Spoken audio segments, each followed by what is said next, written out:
Hey guys, Movie Junkie for Life here, and this is going to be my review of 50 Shades Darker. This is continuation of 50 Shades of Grey, and it stars Jamie Dornan and Dakota Johnson. And Kim Basinger also pops up in here as well as some other familiar faces. Different director this time around, in that this has been directed by a guy named James Foley. So let's get into it. Now, for better or worse, the 50 Shades franchise is making money hand over fist. I don't know why. The movies are not good at all. They look really good. Part one, I think, or chapter one, or whatever you want to call it, looked really good. But that's pretty much where it ends.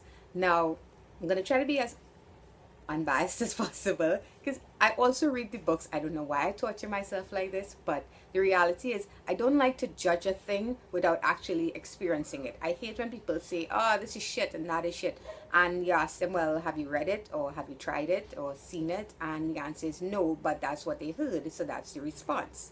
So I deliberately read the books.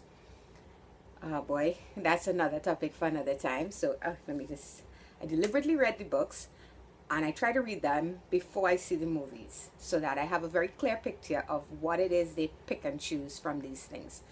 So chapter 2 takes up shortly after chapter 1, or part 1. I'm saying chapter, I don't know why. After part 1, they don't really explain the timeline. In the book it's just 5 days. I don't know what it is here. And we have again Anastasia Steele, who is reuniting with Christian Grey, and she's trying to deal with the fallout of his past, because he's had a lot of submissives in his past. The women of his past, she's dealing with her envy and her doubts of him being able to move past the things that he enjoys sexually, and if they could actually have a relationship together. Now, let's get into the acting first of all. In the first movie, I said that Dakota Johnson is the reason I really enjoyed the first film. Well, enjoyed might not be the right word, but I persevered through the first film. She really gives it her all for a character that on paper is really, really boring. Jamie Dornan, on the other hand, his Christian Grey fell very flat in the first film. Now they've worked together. And another thing people complained about that was the lack of chemistry between them. I think they're a bit more comfortable with each other this time around. I'll get into that in a second. And Jamie Dornan's Christian Grey here, he's a little bit more, just a little bit more than he was in the first one. But it's still just a guy who is super rich and super controlling. There's no nuance. We do get flashes of it every now and again, and I know these actors are trying their best with this material. I think even the movie staff trying to take what is paper thin on this from this book and make it into something that people could connect with. It worked sometimes and sometimes it didn't. So for this entire film, my reaction to this film was it's a seesaw.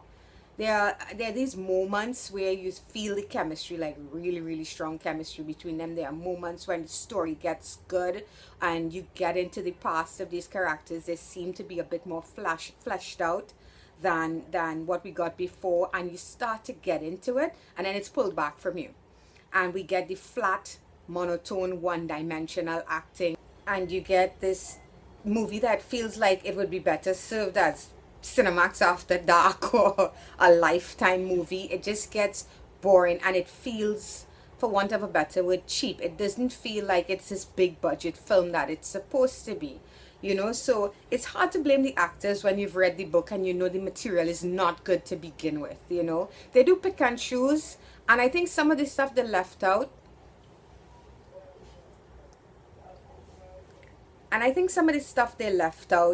could have worked on screen, and I think some of the stuff that they brought in they should have left out, that kind of thing. Seesaw the entire time I'm watching this movie. That's what I'm getting, seesaw.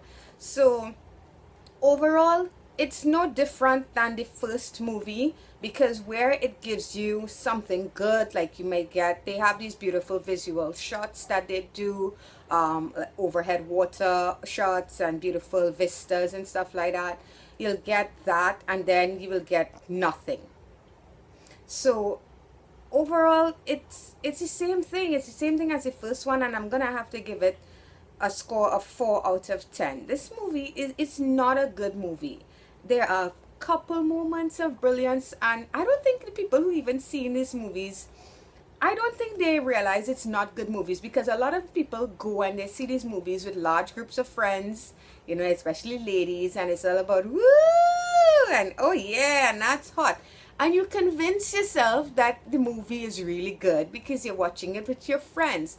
The movie isn't good. It's you're having a good time with your buddies. That's what's happening, ladies and gentlemen. You're having a good time with your friends, so you convince yourself, oh, this was a really good movie. I actually saw that happen when I came out from watching this film.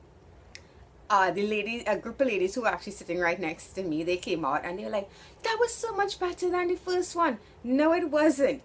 They spend the entire movie like oohing and eyeing, and there's nothing wrong with that. I'm glad they're having a good time. And you know what? If this movie brings you joy, do you, boo-boo. But it's not a good film. It's not a good film. It might be a fun film to take in with friends. Of the 6 or 7 sex scenes the movie had, 2 were really good, I have to admit. 2 really connected with me. The rest was just monotonal. Seriously, I've seen there's been porn out there with better scenes than that. More chemistry, I should say. More chemistry between the leads. And that's another thing too, guys. Dakota Johnson, she's the one naked for most of this movie. I don't know what kind of balance is that. I mean, come on, that's not fair. You know, a couple butt shots of Jamie Dornan, but you have Dakota Johnson fully nude. How is that equality? Come on. So 50 Shades Darker gets a 4 out of 10. It is what it is. If you like it, there's nothing wrong with that. If you don't like it, there's nothing wrong with that either. And that's going to be it for me, guys. So till next time, bye bye.